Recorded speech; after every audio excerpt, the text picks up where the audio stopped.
সেখানে বা পিঁপড়ারাও যারা সেখানে বাংলা ভাষায় কথা বলেন, তারাও ওই ভাষা আন্দোলনে ঝাঁপিয়ে পড়েছিল এবং বাংলাকে কোনোভাবেই উর্দুতে লেখা যায় না, বাংলা স্ক্রিপ্টেই লিখতে হবে, এটার আন্দোলন ছিল।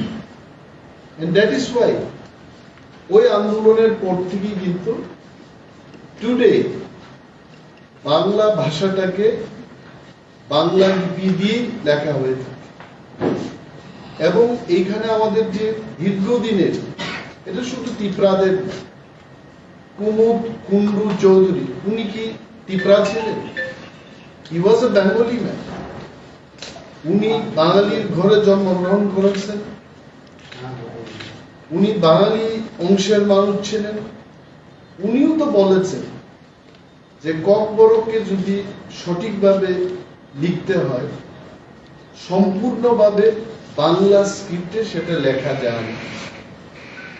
তার উদাহরণ আমি দিচ্ছি, অনেককেই বলি আমি যে কখই আপনারা কি করে লিখবেন, কথার আপনারা কি করে লিখবেন। কথারটা যদি বাংলায় লিখতে হয়, কুথার লিখবে না, কথিকে কুথুই বল লিখবেন, কচারকে কুচার বলবেন, বাচিকে বাচই বা বাচুই করতে হবে। তো এইভাবে কিন্তু একটা ভাষাটাকে বাংলা দিয়ে লেখা যায়। আমরা যারা kokborok ভাষায় কথা বলি এবং আমরা ছাড়া যারা অন্যান্য ভাষাভাষীর লোক kokborok নিয়ে যারা চর্চা করে, তারা সবাই বলেছে যে রোমান হরফ দিয়ে kokborokকে লিখলে অন্তত 95% kokborokের উচ্চারণকে সঠিকভাবে লেখা যায়। That is the reason.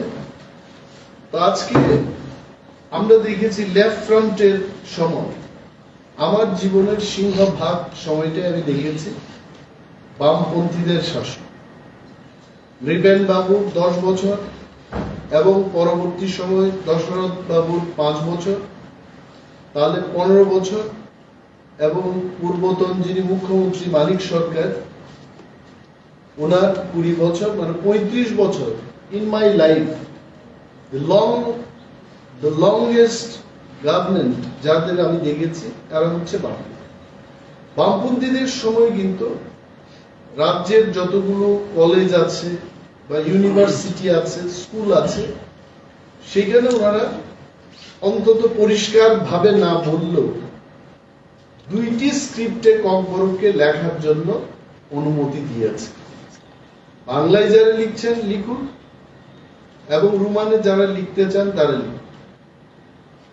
এবং এই কথাও তো সত্য যে সিবিএসসি স্কুল মানেই ইংলিশ মিডিয়ামে হয়ে থাকে। এটা আমার বানানো গল্প না। আমাদের রাজ্যের যিনি মুখ্যমন্ত্রী, উনি একজন ডক্টর, আমি গ্রাজুয়েট ইঞ্জিনিয়ার। উনি কিন্তু গ্রাজুয়েট ডক্টর নন, উনি মাস্টার ডিগ্রি অর্থাৎ masters in dental surgeon, MDS, মানে আমার চাইতে আরো বেশি উনি পড়াশোনা করেছেন। এবং উনার ডিগ্রি এবং পড়াশোনাকে আমি সম্মান জানাই এবং চিরকাল এটাকে সম্মান জানাই। বাট কিছু কিছু বিষয় ওনার জানা উচিত যে সিবিএসসি মানে ইংরেজি, ইংরেজরাও কিন্তু ইংরেজিটাকে রোমান হরফ দিয়ে লিখে থাকে। অনেকে বলতে পারে যে ইংরেজির একটা স্ক্রিপ্ট দিয়ে ABC। My dear friends, I will tell you this true fact, যে এই যে ABC আমরা উচ্চারণ করে যে শিখেছি, এই ABCটা কিন্তু এটা ইংলিশ স্ক্রিপ্ট না, এই স্ক্রিপ্টটা হচ্ছে রোমান স্ক্রিপ্ট। ইংলিশম্যানরাও এত উন্নত জাতি, সারা বিশ্বকে এরা একসময় শাসন করেছে, এরাও বলেছে যে ইংলিশ স্ক্রিপ্ট দিয়ে ইংরেজিকে লেখার চাইতে রোমানে লিখলে সেটা সহজভাবে লেখা যায়। So they also accepted that fact. এবং সিবিএসসি তে যারা পড়াশোনা করে ম্যাট্রিক পাস করবে, এরা ক্লাস 11-12 গিয়ে হঠাৎ করে ডু ইউ ফিল দ্যাট বাংলায় এরা লিখতে পারবে?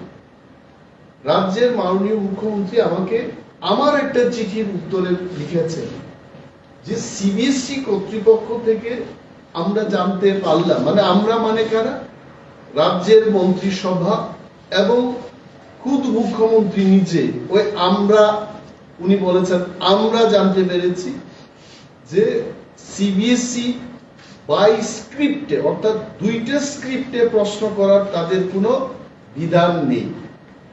তাহলে আমি মানুষের কাছে, রাজ্যের মানুষের কাছে আপনাদেরকে সাক্ষী রেখে মাননীয় মুখ্যমন্ত্রীকে বলবো, যদি সিবিএসই একটা স্ক্রিপ্টেই বিধান থাকে তার রোমান স্ক্রিপ্টে হোক, যে স্ক্রিপ্টে লিখলে পর 95% kokborok উচ্চারণ এবং শব্দকে আমি লিখতে পারবো, নাম্বার 1। নাম্বার 2, সিবিএসই তে যারা পড়াশোনা করবে they are all having no problem with roman script, যেহেতু ওরা ইংরেজি মিডিয়ামে পড়াশোনা করছে। সো দিস ইজ ওয়াই প্রথম দিকে আমরা চেয়েছিলাম, আমাদের দাবি ছিল বাংলা এবং রোমান দুটিতেই করা হোক, যেহেতু মুখ্যমন্ত্রী বলছেন একটা স্ক্রিপ্টেই সেটা হবে সিবিএসই তে, দেন মাননীয় মুখ্যমন্ত্রীর উচিত যে এটাকে রোমান স্ক্রিপ্ট দিয়ে সিবিএসই তেও প্রশ্নপত্র তৈরি হোক এবং শেখানো হোক। ই শুড বি টেলিং দিস, এটা আমাদের দাবি। যেমন সিআইএসএফ এর আন্দোলন, বাচ্চাদের উপর লাঠি চালানো